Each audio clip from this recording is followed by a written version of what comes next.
प्यारे बच्चों नमस्कार। मैं विजय सिंह एक बार फिर से आप सभी प्यारे बच्चों का तहे दिल से स्वागत करता हूं आपके अपने परिवार साइंस विजन में। प्यारे बच्चों, एक और सवाल आप सभी बच्चों का जो लगातार आप सभी के दिमाग में चल रहा है कि सर अगर एग्जाम जल्दी हुआ, अगर एनटीए ने सरप्राइज किया, जैसा कि एनटीए की परंपरा है, जैसा एनटीए करती आ रही है कि पता नहीं 10 से 15 दिन के बाद एग्जाम अनाउंस कर दे। कुछ लोग कह रहे हैं कि शेड्यूल डाल दिया एनटीए ने 3 एग्जाम्स का, नेट जेआरएफ का, और वो एग्जाम सितंबर तक होंगे, तो एग्जाम सितंबर के बाद होगा। पर इसकी कोई गारंटी नहीं है कि एग्जाम सितंबर के बाद ही होगा बेटा। एनटीए है, एनटीए की ये रिचुअल रही है, परंपरा रही है कि एनटीए कभी भी सरप्राइज कर सकती है। तो अपने आप को उस सरप्राइज के लिए तैयार रखो बेटा, है ना। अपने आप को किसी भी सरप्राइज के लिए तैयार रखो। फटाफट से जुलाई एंड तक अपना सिलेबस पूरा करो और अपनी प्रैक्टिस पूरा करो। सर आपने ये बात कह तो दी हमसे कि सिलेबस पूरा करो, पर सर हमें समझ में तो नहीं आ रहा कैसे क्या करें। सब कुछ घूम गया है, सब कुछ मिक्स वेज हो गया है। कहीं किसी प्लेटफॉर्म से हमने कोर्स लिया था, वहां उन लोगों ने सब कुछ मिक्स वेज कर दिया है। कुछ नहीं समझ में आ रहा, अब क्या करें सर। अब हमें बस ये समझा दो कि यहां से अगर हम आज से तैयारी करने बैठे तो आज के बाद से अगर हमें जुलाई 30 तक एग्जामिनेशन में ये पूरा सिलेबस कवर करना है तो हमें बस ये बता दो सर कि हम करें कैसे, हमारा रणनीति क्या होना चाहिए, what should be our strategy, उसका एक बार डिस्कस कर दो सर। ये अगर आप बता दोगे तो आपकी गाइडेंस में, आपके मोटिवेशन में, आपके साथ से, आपके आशीर्वाद से हम एग्जाम की तैयारी कर लेंगे सर, और एग्जाम क्रैक हो जाएगा बेटा, जरूर क्रैक होगा बेटा, जरूर सफल होगे। एग्जामिनेशन भी क्रैक होगा, जॉब भी मिलेगी, लैब अटेंडेंट भी बनोगे, ये मेरा वादा है। जो स्ट्रेटजी बना रहा हूं, जो आपके लिए मैंने ये रणनीति तैयार की है, इसको फॉलो कर लेना है। जैसा मैं कहता हूं एग्जाम जरूर क्रैक करोगे, ये मेरी गारंटी है यहां से। ओके सर, बता दो सर क्या करना है। बेटा जी, आज का हमारा जो विषय होने वाला है वो होने वाला है आने वाले दिनों में एनवीएस लैब अटेंडेंट 2024 की रणनीति क्या होगी। बड़ा सवाल है, बड़ा प्रश्न चिन्ह है, इस प्रश्न चिन्ह का जवाब ढूंढ रहे हैं सर। तो सर आपके लिए आपके इस प्रश्न का जवाब लेके आ गए हैं। और भी अन्य प्रकार की जानकारियों के लिए अगर आपको सर से बात करनी है तो ये अपना कॉन्टेक्ट नंबर है 9817269189। आप यहाँ सर के पास कॉल कर सकते हैं। अगर कॉल रिसीव नहीं भी होता है तो आपको शाम में कॉल आ जाएगा, आपके हर जवाब का, आपके हर सवाल का जवाब मिल जाएगा बेटा। सॉरी, ठीक है। चलिए सर एड्रेस करें सवाल को। ठीक है सर, सबसे पहले ये जान लेते हैं कि जो एनवीएस लैब अटेंडेंट 2024 का एग्जाम लिखने जा रहे हैं, उस एग्जाम में क्या क्या आता है सर, कितने नंबर का होता है सर, कितना समय मिलता है सर, क्या नेगेटिव मार्किंग है सर। तो देखिए बेटा, ये एग्जाम 2 पार्ट में होता है बेटा। इस एग्जामिनेशन में 2 पार्ट आते हैं, पार्ट 1 पार्ट 2। दोनों ही पार्ट 60 क्वेश्चन के होते हैं, 60 क्वेश्चन, हर क्वेश्चन का 1 नंबर होता है। Each question carry 1 marks. या बात सुन लो बेटा, तो 120 नंबर का आपका ये पेपर होता है बेटा। 120 नंबर के पेपर में क्या क्या आता है सुन लो बेटा। पार्ट 1 में आता है आपका जनरल अवेयरनेस, आप जीके बोल सकते हो, जिसमें आपका ज्योग्राफी, हिस्ट्री, पॉलिटी, है ना, सोशियोलॉजी, और साथ साथ आपके करंट अफेयर्स, साथ आपके करंट अफेयर्स, ये सब आपके आते हैं जनरल अवेयरनेस में। इसके 15 क्वेश्चन आपको अपने एग्जाम में दिखाई देंगे बेटा। उसके बाद रीजनिंग एबिलिटी आती है, मेंटल एबिलिटीज को आप बोल सकते हो, रीजनिंग जिसे हम कहते हैं, वो रीजनिंग आती है बेटा, उसके भी 15 क्वेश्चन आते हैं। इसके बाद हिंदी और इंग्लिश आती है बेटा, 15 नंबर की हिंदी, 15 नंबर की इंग्लिश। इसके लिए भी एक वीडियो लेके आऊंगा बेटा मैं कि इनको कैसे तैयार करना है सर। अगर इन चारों को मुझे तैयार करना हो बढ़िया से तो उसके लिए मैं क्या करूं बेटा। पर ये पहले आप एक पैटर्न समझ लो, 15 number GK, 15 number reasoning, 15 number Hindi, और 15 नंबर क्या आते हैं बेटा, आपकी इंग्लिश आती है पार्ट ए के अंदर।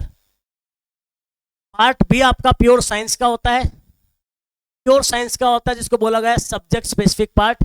इसमें भी 60 प्रश्न होते हैं बच्चों, जिसमें से फंडामेंटल साइंस के क्वेश्चन होते हैं, फिजिक्स, केमिस्ट्री और बायोलॉजी के, बिल्कुल फंडामेंटल साइंस के होते हैं। अगर कोई आपको मूर्ख बना रहा है और कह रहा है 11वीं 12वीं लेवल के आएंगे, नहीं आएंगे। इवन अगर मैं कहूं तो 9th 10th लेवल भी टच बहुत मुश्किल से होगा, 9th 10th लेवल भी बहुत मुश्किल से टच करेगा। फंडामेंटल लेवल के क्वेश्चन आएंगे, आप ये समझ लो।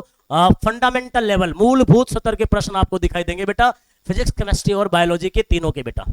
अगर मैं प्रश्नों का अगर बंटवारा करूं कि सर किसके कितने प्रश्न आएंगे, तो लगभग 10 से 12 क्वेश्चन आपको फिजिक्स के दिखने वाले हैं उसके अंदर, लगभग 15 से 17 क्वेश्चन के बीच में आपको केमिस्ट्री के दिखने वाले हैं वहां पे बेटा, और 23 से 25 क्वेश्चन के बीच में आपको दिखने वाले बेटा बायोलॉजी के। और इसके साथ साथ आपको एक और पार्ट दिख सकता है सब्जेक्ट स्पेसिफिक में, वो है लैब मैनुअल। कि लैब अटेंडेंट का काम क्या है, क्या प्रोटेक्शन सिक्योरिटी कैसे करता है लैब की बेटा, और उसकी जिम्मेदारियां क्या है, लैब इक्विपमेंट की नॉलेज क्या है, लैब के जो जनरल मेथड्स होते हैं वो कैसे काम करते हैं, है ना, जैसे टाइट्रेशन हो गया, स्लाइड तैयार करना हो गया, फिजिक्स में आपका एक्सपेरिमेंट के लिए तैयार करना हो गया, ये सब आते हैं लैब मैनुअल के अंदर बेटा आपके। इसके ज्यादा क्वेश्चन नहीं आते एनवीएस लैब में, ईएमआरएस लैब में इसके ज्यादा क्वेश्चन आते हैं। एनवीएस लैब में तो इसके 4 से 5 या अधिक से अधिक 5 से 7 क्वेश्चन आपको देखने को मिलेंगे किसके, लैब मैनुअल के। लेकिन लैब मैनुअल प्लस साइंस मिला के 60 क्वेश्चन आपको इस पार्ट में दिखाई देंगे जिसका नाम क्या है, सब्जेक्ट स्पेसिफिक पार्ट। क्लियर हो गया बढ़िया से? 60 question part 1, 60 question part 2, 120 question, 120 number. और इन 120 नंबर के लिए आपको कितना समय दिया जाएगा एग्जाम में, 150 मिनट का आपको समय दिया जाएगा, है ना। You will be given 150 minute in your examination for 120 questions. और नेगेटिव मार्किंग है क्या सर? बेटा जरूर है नेगेटिव मार्किंग। एनटीए का एग्जाम क्रैक करने में सबसे बड़ा अहम रोल होता है आप नेगेटिव मार्किंग को कैसे हैंडल करते हो। चाहे कोई भी एनटीए का एग्जाम उठा के देख लो आप, अगर आपने नेगेटिव मार्किंग को क्रैक कर लिया तो आप एग्जाम क्रैक कर जाओगे।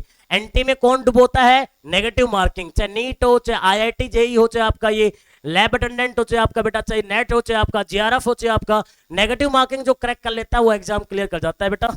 और हर क्वेश्चन के लिए नेगेटिव मार्किंग है 0.25, 1/4 की है। मतलब अगर एक क्वेश्चन गलत किया तो 0.25 मार्क्स आपके ऑटोमेटिक कट जाएंगे नेगेटिव मार्किंग के अंदर। तो नेगेटिव मार्किंग है बेटा, ये बात सुन लो बढ़िया से, जिसको नहीं पता। अब सर बता दो सर, हम तो बेसब्री से इंतजार कर रहे हैं, अब आगे क्या करें सर? आप ही नैया पार लगाओगे सर, हमें बता दो आगे का क्या मोटिवेशन होने वाला है, क्या स्ट्रेटजी होने वाला है, किस दिशा में जाना है। तो मेरी बात सुन लो, सबसे पहले आपको तैयार करना है सब्जेक्ट स्पेसिफिक वाला पार्ट। सब्जेक्ट स्पेसिफिक वाले पार्ट में जो आपका पीसीबी है, तो आपका फिजिक्स, केमिस्ट्री और बायोलॉजी है, और लैब मैनुअल अगर पढ़ना है तो ज्यादा क्वेश्चन तो नहीं आते हैं, अगर पढ़ने की इच्छा है तो पढ़ लेना बेटा। ये जो आपका सब्जेक्ट स्पेसिफिक का पार्ट है, इसके 60 आपके क्या होते हैं, मार्क्स होते हैं। अगर आपको एग्जाम क्वालिफाई करना है तो इसमें आपको मोर देन 50 स्कोर करना ही पड़ेगा। अगर इसमें आपका मोर देन 50 स्कोर है, इसका मतलब है आप एग्जाम क्वालिफाई करने के नजदीक चले गए हो। पर इसमें मोर देन 50 कैसे स्कोर करें? बहुत फंडामेंटल लेवल की साइंस आती है। साइंस वैसे आप जानते हो एक असीमित गहराई का कुआं है, एक अपार समंदर है विज्ञान, आपको पता है इस बात का। तो मत फंस जाना उस अपार समंदर में। मैं बिल्कुल चुनिंदा कंटेंट लेके आ रहा हूं, यूट्यूब पे सीरीज चला रखी है, वहां चले जाओ, वो पढ़ जाना। उसके बाद साइंस में कुछ पढ़ने की आवश्यकता नहीं है, मैं आपको ये पहले बता रहा हूं बेटा। अगर वो सीरीज पढ़ जाओगे और कुछ दिन लैब मैनुअल करवाऊंगा 5 से 10 क्लास, वो पढ़ जाओगे, 50+ मार्क्स की गारंटी मेरी है। पर टारगेट कर लो, इसको लगा लो। तो मैं यहां से क्लास दे रहा हूं, वो सारी क्लास लगा लेना, और साथ में मैं आपको 5-7 फुल लेंथ पेपर करवाऊंगा, एनसीईआरटी की एक्सरसाइज करवाऊंगा, वो लगा जाना। और कहीं मोह माया के चक्कर में पढ़ने की जरूरत नहीं है, किसी से महंगे महंगे टेस्ट सीरीज खरीदने की जरूरत नहीं है, किसी से महंगे महंगे कोर्स खरीदने की जरूरत नहीं है बेटा। मैं आपको ये बात बता रहा हूं बेटा। यहां का टारगेट क्या होगा? यहां का टारगेट होगा 50+ का, करेक्ट। अब आ जाओ पार्ट 2 में। पार्ट 2 में आती है जीके, और पार्ट 2 में आती है रीजनिंग, और पार्ट 2 में आती है हिंदी, और पार्ट 2 में आती है इंग्लिश। अब बच्चे क्या कर रहे हैं?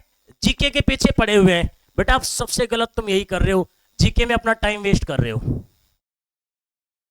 मत पढ़ो जीके के पीछे। जीके के तुम चाहे 10 लाख क्वेश्चन कर जाओ, फिर भी जीके में नंबर की गारंटी नहीं है। ये कड़वा सत्य है। जीके का मास्टर बड़ा ही मार रहा होगा कि मैं दिलवा दूंगा 15 में 15, नहीं दिलवा पाएगा बेटा, बता रहा हूं पहले आपको मैं। इसलिए जीके में टाइम वेस्ट नहीं करना है। क्या करें फिर से जीके में, बता दो आप मुझे कि कितना सा करें हम सर? जीके में ज्यादा नहीं करना है, लूसेंट लगा लो जीके की, लूसेंट लगा लो जीके की, और 6 महीने के लास्ट के जो 6 महीने हैं, उन 6 महीने के करंट अफेयर लगा दो। इससे फालतू कुछ नहीं करना है। लूसेंट लगा दो जीके की, और 6 महीने के करंट अफेयर लगा दो। वैसे भी जीके में आपके 5 से 7 नंबर के बीच ही आने हैं, और सबके इतने आने, तुम्हारे नहीं, सबके इतने आएंगे। इससे फालतू आने वाले भी नहीं है जीके में, मैं आपको ये पहले कह देता हूं। As a science student GK में 5 से 7 से ज्यादा फालतू नंबर नहीं आएंगे। तो इसमें ज्यादा टाइम वेस्ट बिल्कुल नहीं करना है, ये मेरी बात दिमाग में बांध लो। लगे पड़े हो कोई 24 घंटे की मैराथन चला रहा है, 12 घंटे की चला रहा है, ये स्टैटिक जीके वो जीके, मत पड़ो चक्कर में। लूसेंट लगा लो, 6 महीने करंट अफेयर लगा लो, काम बन जाएगा, 5 से 7 नंबर आ जाएंगे। इससे फालतू किसी के आएंगे भी नहीं, इसमें अधिक टाइम वेस्ट नहीं करना है। हाँ, इसमें टाइम पूरा खर्च करो। रीजनिंग स्कोरिंग सब्जेक्ट है, इसकी जितनी प्रैक्टिस लगा सकते हो लगाओ, और इसमें तुम्हें 15 में से कम 12 से 13 के बीच में स्कोर करना ही पड़ेगा अगर एग्जाम क्वालिफाई करना है तो इसमें समय खर्च करो। रीजनिंग में पूरा टाइम खर्च करो बेटा। रीजनिंग में मार्क्स अच्छे आते हैं बेटा, और जो बच्चा प्रैक्टिस कर जाता है उसके अच्छे मार्क्स आते ही आते हैं। तो इसमें सर टाइम देना है आपको, बढ़िया से अच्छी से प्रैक्टिस लगानी है, और कोशिश करो 12 से 13 के बीच में आप स्कोर करो। किसके अंदर? रीजनिंग के अंदर। सर हिंदी इंग्लिश की क्या कहानी है? हिंदी इंग्लिश की कहानी ये है बेटा कि पहले तो आपको वोकैब बनानी पड़ेगी। अब वोकैब के लिए है ना, कहीं किसी को कोई सेशन लगाने की जरूरत नहीं है, गूगल पे जाओ, सर्च कर लो भाई साहब, एंटोनिम सिनोनिम, हिंदी में इंग्लिश में, है ना। 1 वर्ड सब्स्टिट्यूशन होगा जैसे आपका बेटा, है ना, और जैसे आपका एरर होगा, करेक्शन हो गया, सेंटेंस करेक्शन होगा, जैसे बेटा आपका यहाँ से सिंटैक्स एरर वाला, करेक्शन वाला हो गया, है ना। ये जो आपके वोकैब आते हैं, जैसे विलोम शब्द, पर्यायवाची शब्द, अनेकार्थी शब्द, मुहावरे, लोकोक्तियां, ऐसे ही इंग्लिश में भी होते हैं सारी चीजें। ये जो वोकैब वाली चीजें हैं, उनके कम से कम 15 में से क्या आएंगे बेटा? 5 से 7 क्वेश्चन वोकैब के आएंगे। 15 में से 5 से 7 क्वेश्चन आपको वोकैब के दिखाई देंगे। और वोकैब के लिए कहीं मत चक्कर में पड़ो, एमसीक्यू सेशन लगाने की जरूरत नहीं है वोकैब के लिए। वोकैब के लिए गूगल पे जाओ, कोई बुक खरीद लो जिसके अंदर वोकैबुलरी है, उसको बस एक बार नजर मार दो, क्योंकि वोकैब की गारंटी नहीं होती कौन सा शब्द कहां से आ जाए। इसलिए वोकैब में जितना गूगल वगैरह से या बुक से कोई बुक उठा लो आप वोकैबुलरी की, वहां से आप ये एक बार नजर मार दो, क्या पता कोई चीज कहां हिट कर जाए। वोकैब तो आपको ऐसे करनी है। और जो ग्रामर है, ग्रामर आप किसी बुक से पढ़ सकते हैं, चाहे वो ग्रामर किसकी हो, इंग्लिश की हो, चाहे वो ग्रामर किसकी हो, हिंदी की हो। इसका आप कोई बढ़िया से लेक्चर ले सकते हो, या कोई बुक से ग्रामर पढ़ सकते हो, इससे भी आधा पार्ट आएगा, है ना। तो ग्रामर अपनी स्ट्रॉन्ग कर लो, ग्रामर के नंबर मत जाने दो, ग्रामर के नंबर मत जाने दो, और 2-3 नंबर वोकैब में स्कोर कर लो। तो इनके अंदर कम से कम आपका 10-10 नंबर तो स्कोर होने ही चाहिए। इनके अंदर आपके कम से कम 10-10 नंबर तो स्कोर होने चाहिए हिंदी और इंग्लिश में, है ना। और वो कैसे होंगे? ग्रामर अच्छी कर लो, ग्रामर के सारे रूल्स पढ़ लो, सारे नियम पढ़ लो, कोई बुक से पढ़ लो, बहुत सारी बुक्स आती है हिंदी इंग्लिश ग्रामर की बेटा, या कोई लेक्चर लगा लो, ग्रामर के नंबर मत जाने दो, और वो कैब एक बार नजर मार दो, ताकि कोई एक आध हिट कर जाए तो 2-3 नंबर वो कैब में भी आ जाए। तो 10-10 नंबर आपको यहां से बनाने हैं, ठीक है, 5-7 यहां से बनाने हैं, है ना, 12-13 यहां से बनाने हैं, और 50+ यहां से बनाने हैं। तब आपका ये मान लो कि आपकी श्योरिटी होगी, जब आपका स्कोर 85 के आसपास जाएगा ना, तब आपका ये गारंटी होगी कि 100% आपका सिलेक्शन होगा एनवीएस लैब अटेंडेंट के अंदर। और मैंने पूरी आपको समझा दी है स्ट्रेटेजी, कहां जोर देना है, कहां जोर नहीं देना। और लास्ट टाइम किसी क्लासेस के चक्कर में नहीं पड़ जाना है बेटा।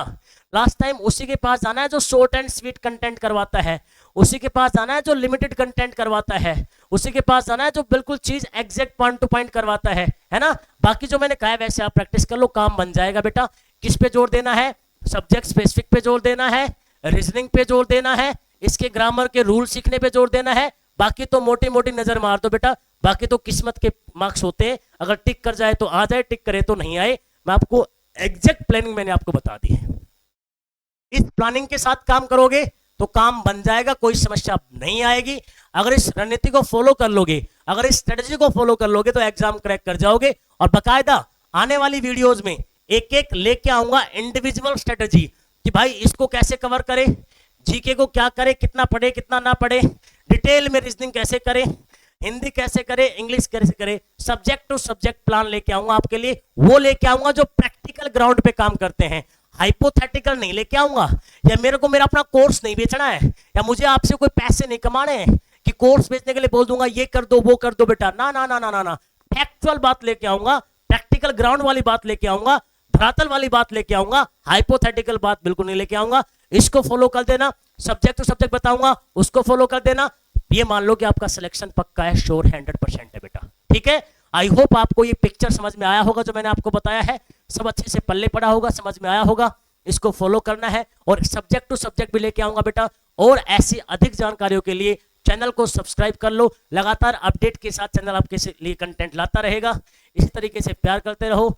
जल्दी मिलेंगे अगली वीडियो में, तब तक के लिए खुश रहो, मस्त रहो, आबाद रहो, जिंदाबाद रहो। जय हिंद, जय भारत।